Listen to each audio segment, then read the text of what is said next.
काँग्रेसचे प्रदेशाध्यक्ष आज सकाळी शेतकऱ्यांच्या बांधावर पोहोचलेत आणि नुकसानग्रस्त भागाची पाहणी करतायत, शेतकऱ्यांशी संवाद साधतायत। आपल्यासोबत हर्षवर्धन दादा, दादा काय सांगाल, आज सकाळपासून तुम्ही शेतकऱ्यांच्या बांधावर पोहोचून पाहणी करताय, नुकसानग्रस्त भागाची शेतकऱ्यांशी संवाद साधताय, फार मोठं नुकसान झालंय, काय परिस्थिती झाली? केवळ मराठवाड्यातच नव्हे तर संपूर्ण महाराष्ट्रामध्ये अशाच स्वरूपाची परिस्थिती आहे। कुठे सप्टेंबरचा पाऊस पडलाय तर कुठे ऑगस्टचा पडलाय, कुठे जूनचा पडलाय, कुठे जुलैचा पडलाय। फळबागाच्या अनुषंगानं तर एप्रिल पासून सातत्याने सर्व आपत्कालीन परिस्थिती आणि ही अतिवृष्टी आणि नैसर्गिक आपत्तीची घटना घडत आहेत।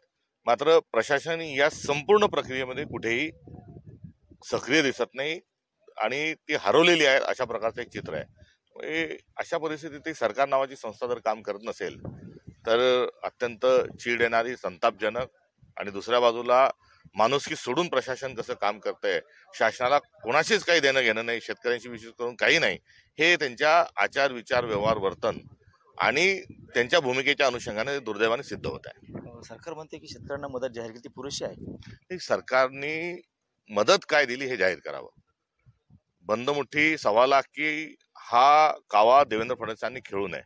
शेतकऱ्यांना 1000 रुपये मदत केली, 100 रुपये केली, 10 रुपये केली, 50,000 रुपये केली, एकदा जाहीर तर करा आकडेवारी। आपला शासन निर्णय जो आहे त्या शासन निर्णय काय आहे? आपण सरसकट ओला दुष्काळ जाहीर केला का?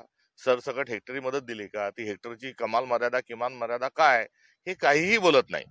त्यामुळे म्हैस येणार आहे, दूध देणार आहे, आम्ही मग तुम्हाला चहा पाजणार आहोत, असं अशा वल्गना करण्यासारखा हा हास्यास्पद त्यांचा प्रयत्न आहे। कोणता शासन निर्णय आहे, कोणची मदत दिली, कोणत्या तालुक्यात किती पैसे दिले, कोणत्या गावात किती पैसे दिले, ही माहिती जाहीर करा आणि आपसूक त्यातून सगळं सत्य समोर येईल।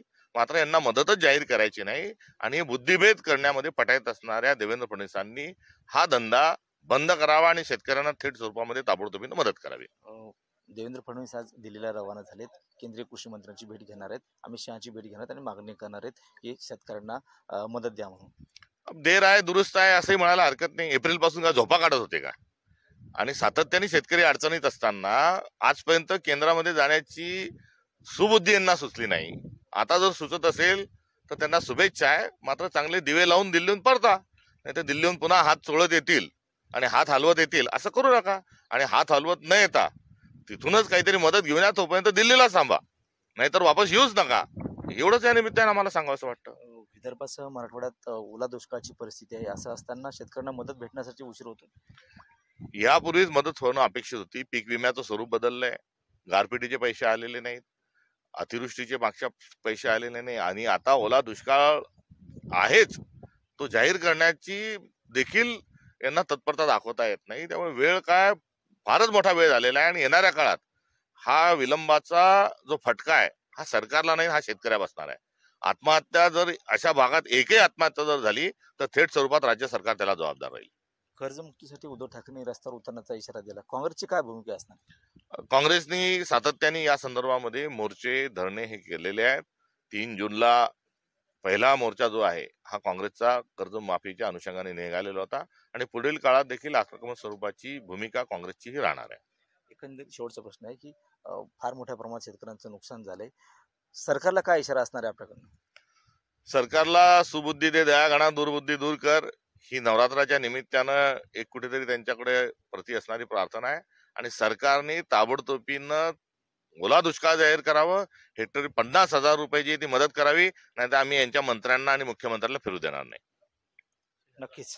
तर हे होते हर्षवर्धन दादा सपकाळ, कॅमेरामन दिलीप देशमुखसह गणेश सोळंकी, TV9 मराठी, बुलढाणा।